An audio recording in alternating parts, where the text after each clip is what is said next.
Seja bem-vindo a mais um vídeo de interpretando frases em japonês. Eu trouxe aqui uma frase em japonês, a gente vai passar por palavra dela, ver cada estrutura que está acontecendo aqui. É uma forma de você ir se acostumando a reconhecer os padrões da língua e você pode aplicar esse conhecimento em outras frases que você acabar se deparando e você estudar também.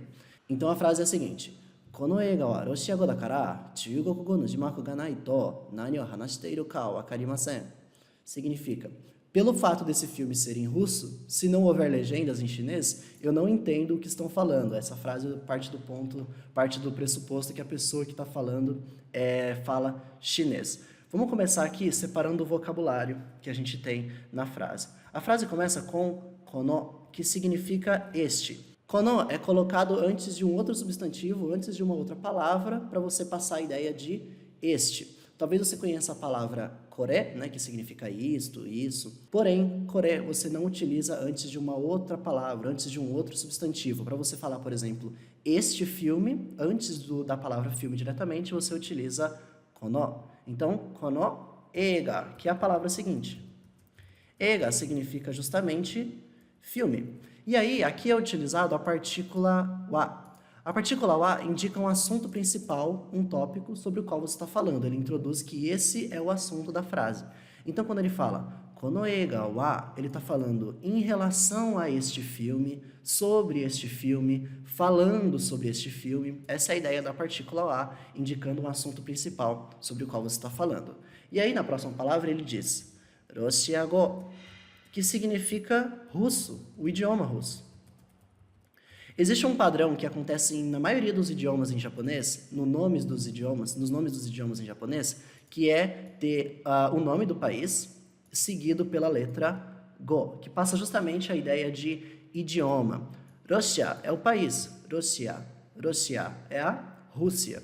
Aí eu coloco a letra go, que passa a ideia justamente de idioma. Então, quando você fala Rússia go, você está falando do idioma da Rússia, ou seja, o russo. Isso não acontece com todos os idiomas, mas acontece com vários, inclusive com o próprio japonês. A gente tem Nihon, que significa Japão, o país. E aí, a gente coloca essa letra depois do nome do país para passar a ideia de idioma. Nihongo. Isso aqui significa o idioma do Japão, ou seja, o japonês. Certo? De novo, não é um padrão que acontece para todos os países, mas acontece para muitos. E aí aparece o dakara. Dakara significa dar uma explicação, um motivo. Ou seja, quando eu falo Roshiago dakara, eu estou falando algo como é russo, ou seja, pelo fato de ser russo, pelo motivo de ser russo, ele pega o que está antes e fala que isso é um motivo para alguma coisa que ele ainda vai explicar. Ou seja, falando sobre este filme, kono eiga wa, falando sobre este filme, Roshiago dakara, pelo fato dele ser russo. De novo, a gente tem que se desprender cada vez mais de traduções literais. Não dá para associar sempre uma palavra em japonês com uma palavra em português. A gente tem que pegar o sentido geral do que está acontecendo ali, o significado da mensagem que ele está querendo passar. Aí a forma como você traduz isso para o português é uma opção do tradutor. Existem inúmeras formas de você dizer a mesma coisa. Kono eiga wa, falando sobre este filme, Roshiago dakara, pelo fato dele ser russo, pelo ele ser o idioma russo, aí ele fala Chugokugo no jimaku. O que está acontecendo aqui? A gente tem duas palavras. A primeira é Chugokugo, que significa idioma chinês, e é mais uma daquelas línguas que acontece o padrão de você ter o nome do país seguido por go. Chugoku, isso aqui significa China. Chugokugo, o idioma chinês, é mais um nome de um idioma em que acontece esse fenômeno. Chugokugo no jimaku. Jimaku significa legendas. Legendas que você tem nos filmes que mostra a tradução para o seu idioma do que está sendo falado ali.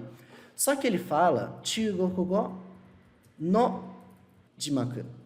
Isso aqui significa legendas em chinês. E quando ele fala dessa forma, Chugokugo no jimaku, ele está utilizando a partícula no para associar dois substantivos. Ele está ligando esses dois substantivos, passando a ideia de que o primeiro caracteriza o segundo. O que eu quero dizer na prática? Imagine que eu fale livro de matemática. Matemática em japonês é sugaku, escrito dessa forma aqui. Matemática. E livro é hon. Se eu quisesse falar livro de matemática, eu ia utilizar essa mesma lógica. Eu ligo dois substantivos, dois nomes, passando essa ideia de relação entre eles, como se eu estivesse caracterizando o segundo com o primeiro. Então, eu falaria Sugaku no Hon. Isso aqui, então, seria o livro de matemática. E o que acontece aqui é a mesma coisa. Eu não falo que a partícula no significa de, porque muitas vezes a gente utiliza outras palavras para passar essa ideia, então a gente não pode se prender ao português dessa forma. Eu falo que a partícula no liga dois substantivos, passa essa relação entre eles. Então, quando eu falo Chugokugo no jimaku, eu estou falando de legendas em chinês, legendas da língua chinesa. Bom? E aí ele fala, legendas da língua chinesa, ga nai. A partícula H indica quem faz uma ação, ou seja, as legendas em chinês elas estão fazendo uma ação aqui. Qual é uma ação? Nai. Nai significa não haver, não existir, não ter. Essa palavra vem do verbo aru, que significa haver. Quando eu falo aru, eu estou falando que aquela coisa existe, que aquela coisa há. Mas quando eu quero falar que não há, essa forma negativa do verbo aru é nai. Então, quando eu falo jimaku ga nai, eu estou falando não tem legendas. Só que não é qualquer tipo de legenda. Chugokugo no jimaku ga nai. Não tem legendas em chinês, não tem legendas da língua chinesa. E aí ele utiliza partícula to. Essa partícula to, ela expressa uma ideia de uma automação, de acontece uma coisa e então, consequentemente, acontece uma outra coisa. Ou seja, quando eu falo naito, eu estou falando ao não haver, no momento em que não há, acontece alguma coisa. No caso, jimaku ga naito, passa a ideia de que ao não haver legendas, só que não é qualquer tipo de legenda. Chugokugo no jimaku ga naito é ao não haver legendas em chinês, ou seja, ela passa uma ideia muito semelhante ao nosso ao. Por exemplo, ao apertar esse botão, o dinheiro sai. Essa ideia de uma automação, uma consequência, que você faz uma coisa e tem um resultado, essa ideia é passada pela partícula to. Então, quando ele fala jimaku ga nai to, está falando ao não haver legendas, tem uma consequência. Qual é essa consequência? Nani o hanashiteiru ka wakarimasen, que significa não entendo o que está sendo falado. Aqui aparece a palavra nani, que significa o quê? E aí aparece hanasu. É o verbo hanasu que significa falar. Porém, esse verbo hanasu, ele está conjugado. Ele está na forma teiru. Na verdade, a estrutura teiru, né? Ela indica uma ação que está acontecendo. Ela começou e continua acontecendo. Para isso, você coloca o verbo na forma T e adiciona o verbo iru. Então, olha o que acontece aqui. Hanasu significa falar. Aí eu tenho hanashite, que é o verbo na forma T, e aí eu adiciono iru, hanashiteiru. Isso aqui significa estar falando, está sendo falado. E aí ele conecta o verbo hanashiteiru, que significa estar falando, com o nani, que é o que, através da partícula o. A partícula o indica um objeto que está sofrendo uma ação. Então, quando eu falo nani o hanashiteiru, significa o que está sendo falado, o que está falando. E aí ele termina com wakarimasen. Isso aqui vem do verbo wakaru, que significa entender. Ele está numa forma polida, que é a forma masa, que deixa esse verbo mais polido, mais formal. Ele fica wakarimasu. Só que ele também está na negativa, passando essa ideia de que não acontece isso. Wakarimasen. Então, isso aqui significa não entender. Não entendo. E aí, o que você não entende, você aponta com o ka.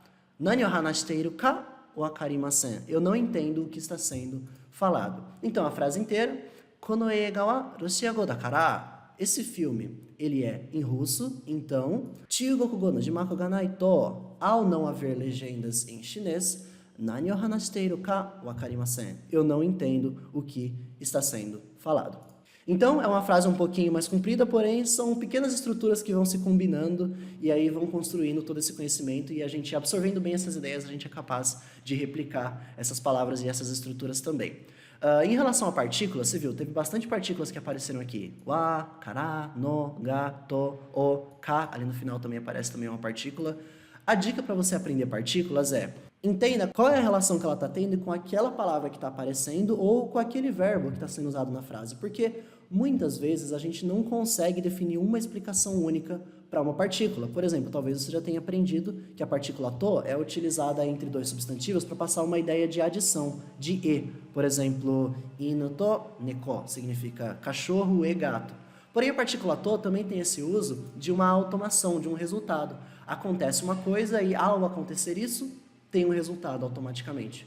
A partícula to também tem esse uso e isso acontece com todas as partículas. Elas são bem amplas, elas têm usos diferentes e você tem que, primeiro, não tentar pegar uma tabela grande e tentar absorver todos os usos de uma partícula de uma vez e deixar elas serem absorvidas naturalmente. À medida que você vai tendo contato, deixa esse conhecimento com partículas aumentar gradativamente à medida que você vai expandindo o seu conhecimento de língua japonesa, tá bom? Então não precisa ficar muito encucado com isso, foca no que está acontecendo aqui. Se você entendeu essa frase, sua missão foi cumprida. Caso você tenha alguma dúvida, coloca aqui nos comentários do vídeo também, que a gente vai estar sempre acompanhando e a comunidade está sempre de olho também, o pessoal se ajuda bastante dentro dos estudos de japonês. Então, clica aqui no gostei se você gostou da aula de hoje, se inscreva aqui no canal se você não tiver inscrito e eu vejo você nas próximas aulas. Tchau!